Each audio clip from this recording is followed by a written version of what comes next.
Hello, everyone, and welcome back to another episode of Basketball Body and Mind. This is the second part of our talks about the strength, and next week we will talk about the third part. But if you have not listened to the first one, where we were talking about the foundations of the strength training for basketball, definitely do that. So then this week episode will make more sense. And today we will talk about three things. First, we will talk about the main movement patterns every basketball player needs to do if they want to be complete basketball player. And the second thing is most common mistakes done in the weight room. And third, what kind of exercises can you do in weight room that strength would directly translate to the first step, to the vertical jump? Do you need heavy lifting or you need some plyometrics? So stay till the end. Most important movement patterns that you can do in basketball. So first is very simple. Okay, first of all, we need to categorize the exercises because there are so many different exercises that you could do for upper body, for legs, for core, like then jumping exercises, full body, like throwing the medicine balls, all these different exercises, plus all the flashy Instagram exercises. But actually, if you could divide it into five main movement patterns, and the first one would be squat. So squats, of course, it builds your legs. It helps you with the jumping. It helps you with the landing. It would help you with the defense stance for sure. And the squats would be any kind of squats, for example, body weight squat, goblet squat, back squat, front squats. Then we can stand in the split stance. So this is the different levels from the squats, and of course, start with the simple exercises with two-legged squats. But if you get good, improve not only by weight, but change the exercise from the body weight squat, move to the goblet squat. From goblet squat, maybe you're standing in a split stance, then move to the one leg squats. And in my opinion, it's not a back squat, the king of all exercises. It's single leg squat. And that is when you are standing, let's say, on the box and you are squatting down, you tap the floor with your foot and then stand up. Everyone knows player Jrue Holiday, and I don't know if you know how strong he is, but in one podcast, his strength coach that has worked with him many years, they were doing in the early off season, they were doing a training plan that you would do every single exercise for 20 reps, but only one set.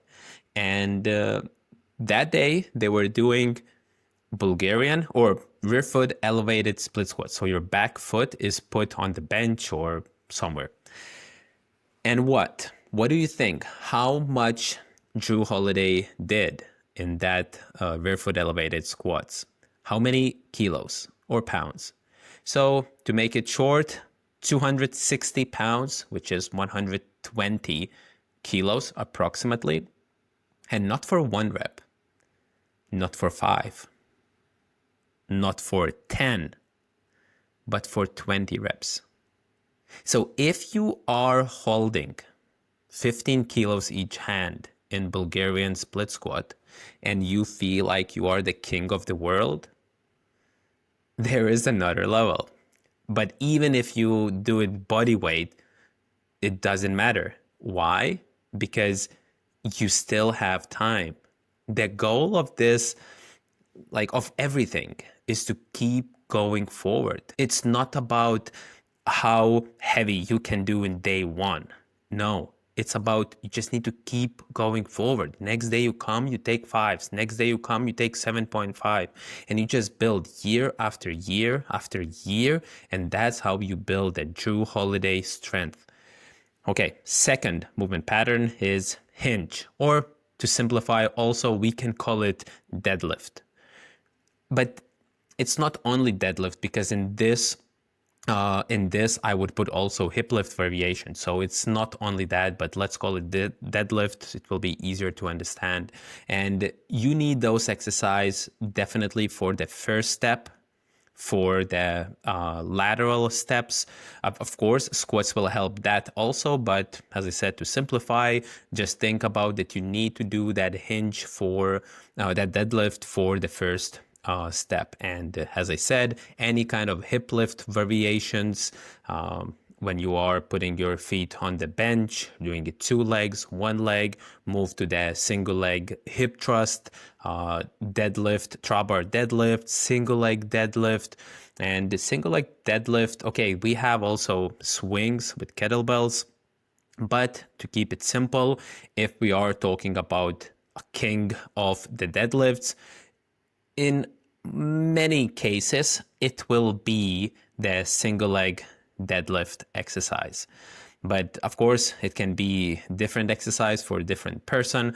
But keep in mind that the ultimate goal is to go with a single leg deadlift to do your body weight for 8 reps. So if my weight is 82 kilos, I would expect that I could do 82 kilos and doing that for 8 reps.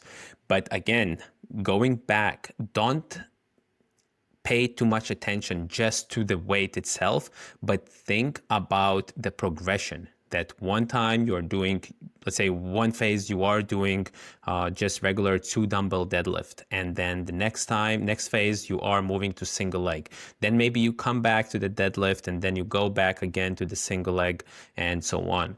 So this is what I mean, that you slowly build your body up, and you slowly improving your sprinting and your first step. Let me take it back. Not sprinting, not that much, but your first step. Third movement pattern for upper body is any pushing exercises. That will help you to push the ball into the basket easier. Let's put it this way, okay? So, or push people on the court a little bit easier.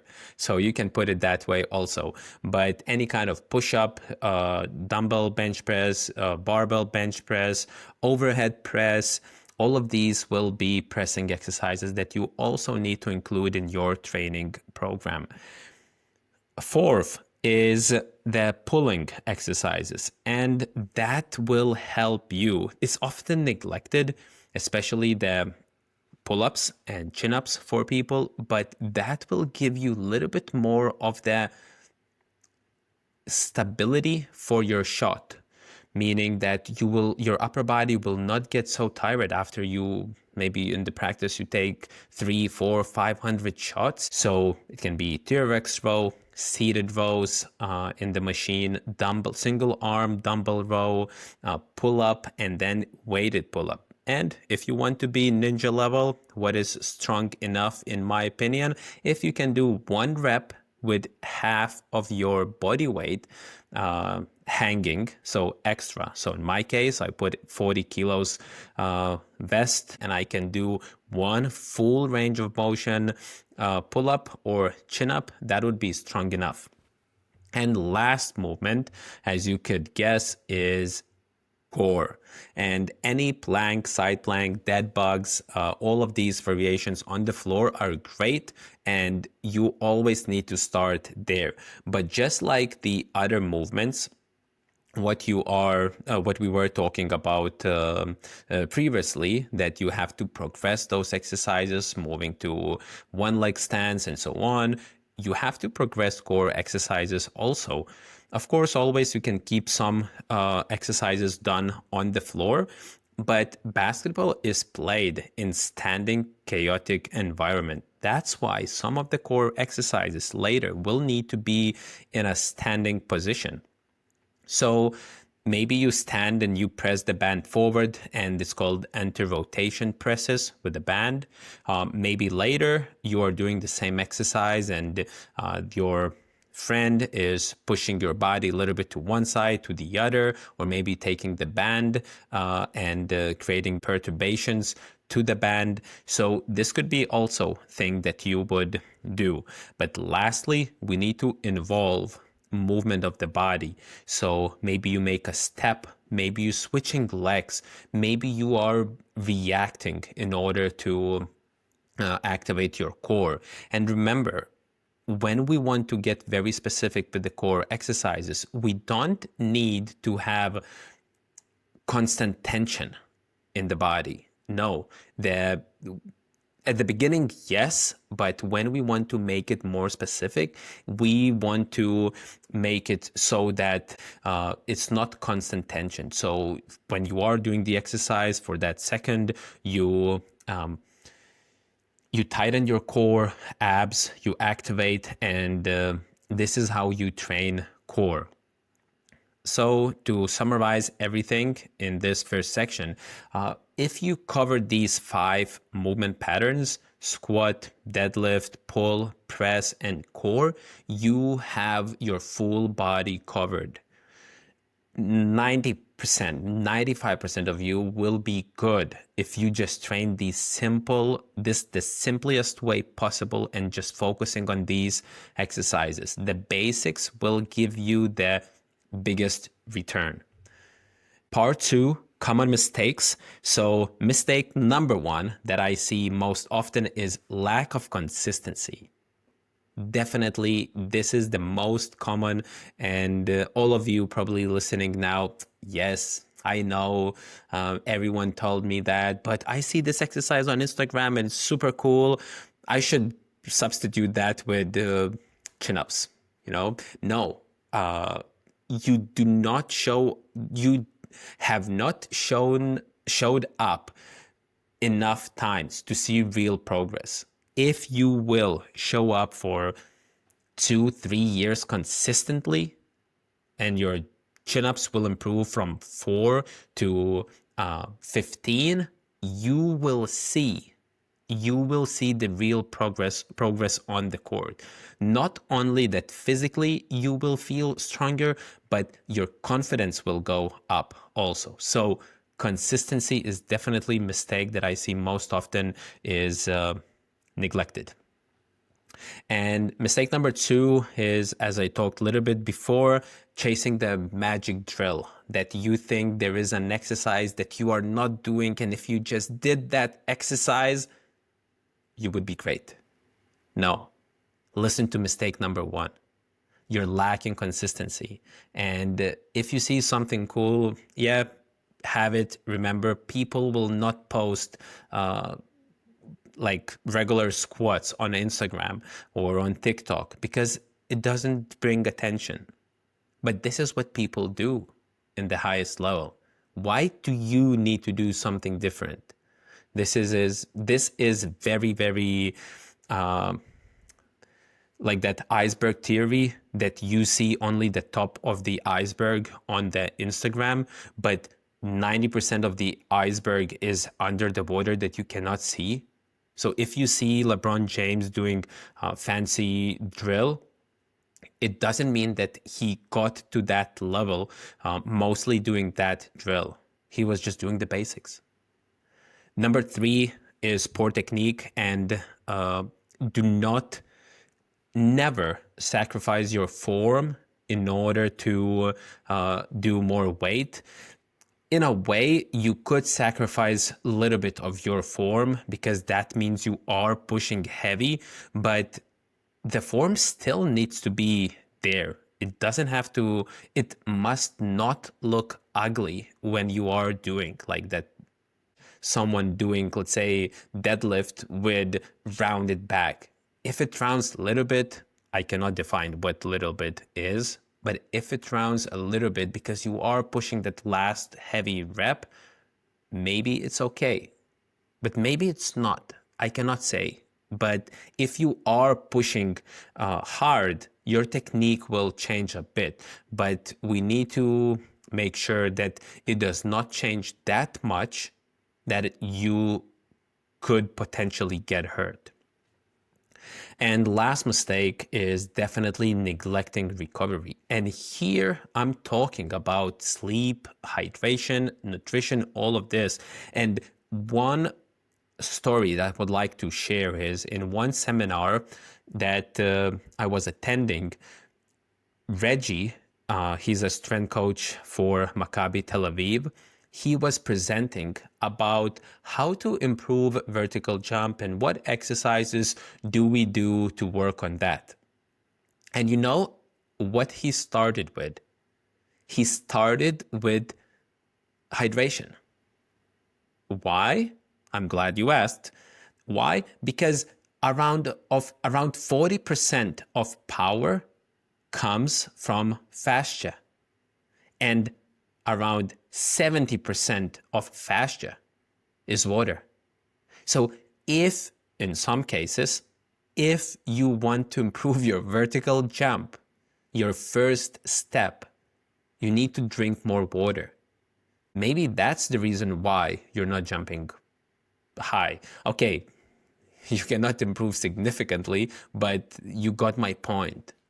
Don't neglect recovery, because if you're not recovering well, you will not be able to train well. So, part 3, what to do in the weight room in order to improve vertical jump and first step.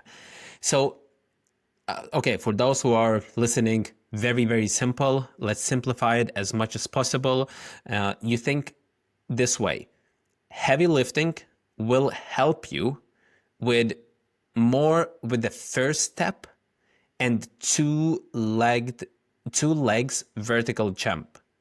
And if you do movements a little bit faster, it will help you a little bit more with the second, third steps, like if you're doing jumps, if you're doing medicine ball throws, if you are doing some explosive Olympic lifting exercises. So this is those would be the for the second and third and so on steps. But also we could think this way, that if most of the load goes through the knee, like for example, you're doing a step up, so you have to push through the knee. Hips are not involved that much, but you are moving in the hips, but most of the weight will go through the knee. So that will help you more with the vertical jump. And if load goes through the hips, that will lead a little bit more to the first step and first like lateral step improvements. So you can think this way, that deadlifts and hip thrust will lead more to the first step, and the squats will lead a little bit more to the vertical jump. Of course, there are many nuances and things that we need to think about, like how fast the movement is being done, and what is the contact time, and are we doing it single leg or two-legged exercises. However, to keep it very simple, think about that. But keep in mind that if you will train, for example, now, I want to improve my vertical jump, I need to train squats. Yes and no. What if your knees will start to hurt because of the too much load? So then your vertical jump will go down significantly. So it's balancing all these things, not only doing the exercises. So as I said, if you want to improve the second and third step, you need to do those movements a little bit faster. And rebound jumps, pogo hops, fast box jumps. So to summarize this part is that think of strength and heavy lifting as your engine, and those explosive exercises, medicine ball throws, jumps, Olympic lifting as turbo. You need to have very strong engine, and then turbo will help you. But if you do not have good engine, but you want to have very good or very powerful turbo, your engine might break down. And this is what we don't want. So, to wrap up everything, train those 5 movement patterns, avoid the most common mistakes, and know the differences between squats and hinges. And in the part 3, we will talk about differences between the in season versus off season training, how to stay strong all year. And for now, as always, keep training basketball, body, and mind.